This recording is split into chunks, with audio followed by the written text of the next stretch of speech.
What if everything you've been told about type 2 diabetes was only half the story? When I trained as a doctor, I was taught, just like every other medical student, that type 2 diabetes is a progressive disease.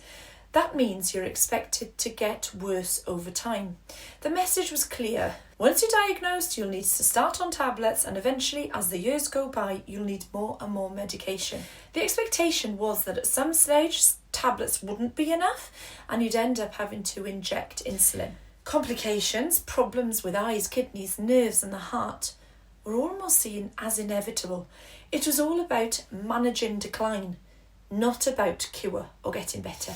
Now, it's always been known that type 2 diabetes is linked to weight gain, particularly fat stored around the belly. The science has been clear about that for decades. The problem was, very few people were able to achieve enough weight loss to actually reverse their diabetes. So the narrative slowly changed. As doctors, we gradually stopped being hopeful that people could achieve long-lasting weight loss and began hoping that at least medication could keep things under control. But here's something most people don't realise. The rate of remission, that is getting blood glucose into the normal range using medication alone, is actually very low, around 1 to 2%. That means for the vast majority, tablets and injections don't solve the root problem. They just help manage the symptoms. And this is where the latest science and real results are starting to show that it doesn't have to be this way. Instead of settling for a lifetime of more pills and more worry, you could actually give your body a chance to recover and use food as medicine. Because remission, getting your blood sugars back to normal without medication, is not only possible, but is happening for thousands of people right now. In fact, in my clinic, 1 in 3 are usually able to do it within 6 months. Now today, I want to share with you the science that doctors like me, specialists in lifestyle medicine, wish everybody knew, and that frankly, drug companies would rather you didn't. Because the power to change your future is far more in your hands than you've ever been led to believe. Let's take a moment to strip away that jargon and get to the heart of what type 2 diabetes actually is. Because at its core, it's a condition where your body struggles to keep your blood sugar in a healthy range. It's not just about eating too much sugar or lacking willpower. There's a lot more going on beneath the surface. So here's what's happening. When you eat, your body breaks down food into glucose, which enters your bloodstream. Your pancreas responds by releasing insulin, a hormone that acts like a key, helping glucose move from your blood into your cells, where it's used for energy. In type 2 diabetes, this system starts to break down. Your cells become less sensitive to insulin, a problem called insulin resistance. So your pancreas has to work overtime, pumping out more and more insulin just to keep up. Now, over time, your pancreas can't keep up with the demand. It gets tired, and eventually it can't make enough insulin to keep your blood glucose in check. That's when your blood sugar or blood glucose starts to rise and stays high, leading to a diagnosis of diabetes. And it's important to understand, this isn't a switch that flips overnight. It is a gradual process, often taking years, sometimes decades to develop. And it's driven by a combination of factors: genetics, lifestyle, age, and especially the buildup of fat around the liver and pancreas. This is why weight gain, and particularly fat stored around the belly, is so closely linked to type 2 diabetes. But the key point is that this is a metabolic condition. That means it's about how your body processes energy. It's not just about sugar or calories. And because it's a process that builds up over time, it's also a process that can be slowed, stopped, and reversed, as long as you know what to do and how to get the right support. So as I mentioned, for decades, both doctors and patients were told that type 2 diabetes was something to be managed, not reversed, with the goal of simply keeping the blood glucose under control using tablets and eventually insulin.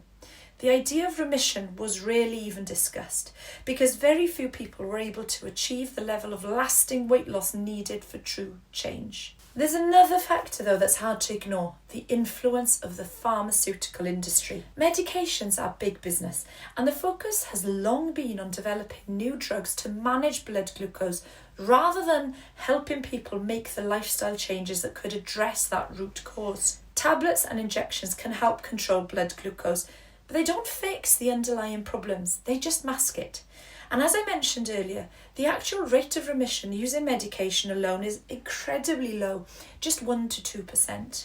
And the result? A whole generation of people, patients and doctors alike, came to believe that diabetes was a life sentence. The hope for something better faded, replaced by a sense of resignation. But the science has moved on, and so have the results. Now we have real evidence and real people showing that reversal is possible. And that's what I want to share with you next. Here's where things get really exciting and where hope starts to return. In recent years, major scientific studies have completely changed what we know about type 2 diabetes. We now have strong evidence that for many people it's possible not just to manage diabetes, but to actually put it into remission. Take the DIRECT study, for example. This was a landmark UK trial that showed people with type 2 diabetes could achieve remission by losing weight, particularly through approaches that target fat around the liver and pancreas. In this study, almost half the participants who lost a significant amount of weight were able to get their blood glucose back into the normal range, where there was no need for diabetes medication anymore. And those who lost the most weight were the most likely to stay in remission for years. And it's not just one study either. Programs like the Virta Health program in the US have shown that with the right advice, people can dramatically improve their control, sometimes to the point where they no longer meet the criteria for diabetes at all. And I can tell you from running my own clinic here in West Wales, since 2018, I've seen similar results. In fact, I see it so often. I get emails every week from people that have normalised their blood glucose and crucially kept them there, not just for a few months, but for years. What I've learned is that long-term success isn't about crash diets or quick fixes. It's about practical, sustainable changes that fit real lives with the right support and encouragement along the way. And this is where my focus currently lies with people in my clinic. So let's be clear. When we talk about remission, we mean getting blood glucose back into the normal range without the need for diabetes medication. It isn't a cure, because if old habits return, blood glucose can creep back again. However, it is proof that an underlying process can be reversed and that your body can recover from what we once believed was a long-term progressive illness. And what is even more inspiring is that age, background, how long you've had diabetes don't always dictate success. People in their 60s, 70s and 80s have achieved remission. People who've had diabetes for years and are injecting insulin have seen dramatic improvements. The science is clear. With the right approach, reversal is possible for many and hope is absolutely justified. So when it comes to reversing type 2 diabetes, I do like to break it down into two clear phases based on my experience. The first phase is about getting that blood glucose back into the normal range. The second, which is often the most challenging and overlooked, is about keeping it there for the long haul. So let's talk about phase 1, getting blood glucose into the normal range. This is all about action and momentum. It's the time to focus on those big, effective changes that help your body recover. So adopting a low-carb diet, real food, changing the way of eating, cutting back on starchy, sugary foods and focusing on vegetables, proteins and fats. Moving more in ways that fit your life. Walking, gardening, dancing or whatever brings you joy and gets you moving. If you're carrying extra weight, aiming for weight loss is critical, especially that weight around the middle. Even a small reduction in visceral fat can have a huge impact. And during this stage, many people see dramatic improvements. Blood sugars can drop quickly, energy returns, and it's often possible to reduce or even stop diabetes medication under medical supervision. It's a powerful, hopeful time, and it proves that change is possible. Now, in my opinion, this is where the real work begins.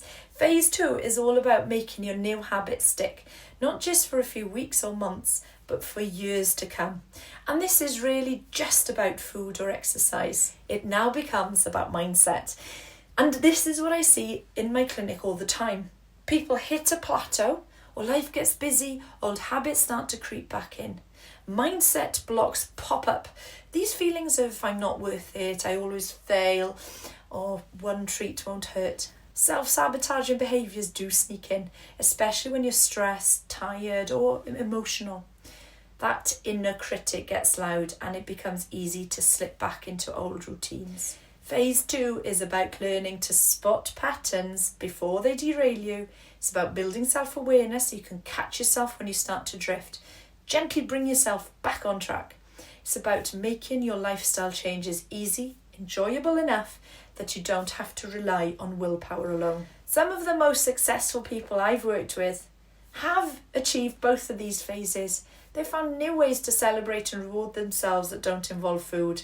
They've built strong routines, meal prepping, regular walks, mindfulness, because these anchor their new habits.